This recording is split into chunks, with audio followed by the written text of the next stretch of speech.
Relationships between you and your personal assistants are close and complex. It is important that the relationship run as smoothly and effectively as possible. You don't need to be best friends, but you do need to be able to work together to ensure that you get the best care possible. While misunderstandings and disputes are to be avoided, sometimes things go wrong and there can be problems. One of the keys to avoiding conflict is good communication. Another is taking action when problems arise. Try to solve problems as soon as you spot them. Don't let something go by that bothers you until you can't stand it and explode in anger or have to terminate the relationship. Don't harbor things that are making you unhappy. Don't let annoyances fester. Wait to talk about an issue until you calm down if you are extremely upset or angry. The best approach to solving problems is preventing them in the first place. Using these guidelines can help you keep small difficulties from growing into big problems. Be sure your personal assistant knows what their job is. Be sure they understand how you want it done. If there is something that seems unclear, deal with it up front. It's better to negotiate early than have to solve a problem later. Don't look for blame. Were you unclear or did she misunderstand? No matter. Just say, "Let me tell you how I like my eggs scrambled." the PA may ask for supplies that she needs to do a job properly. If she doesn't have the right supplies to do the cleaning correctly, she can't do a good job for you.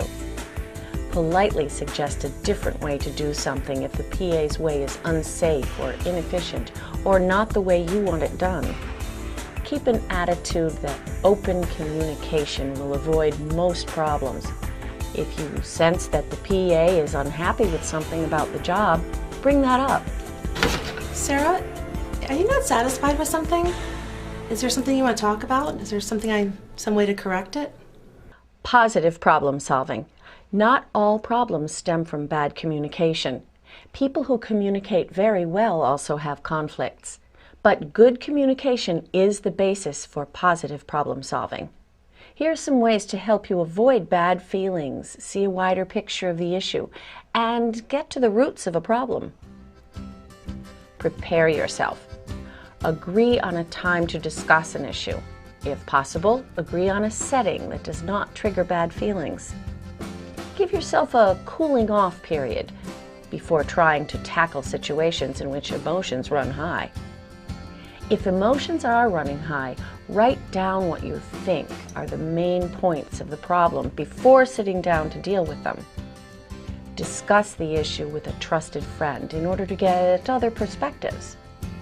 Recall the tips for listening closely, asking questions, and giving and receiving feedback. Don't feel you need to solve the problem alone. Decide if it will be helpful to involve friends or relatives or agency representatives. Sorting out conflicts. Talk to each other. Collect all the information you need. Be sure no one is being misquoted or misinterpreted. See the conflict as a joint problem to be solved together. Don't personalize the issue by picking on each other. Find areas you can agree on first. Even if the areas of agreement are minor, it helps to know that there is some agreement. Feelings count. Don't dismiss anything as only emotions. Be prepared to consider alternative ways of working.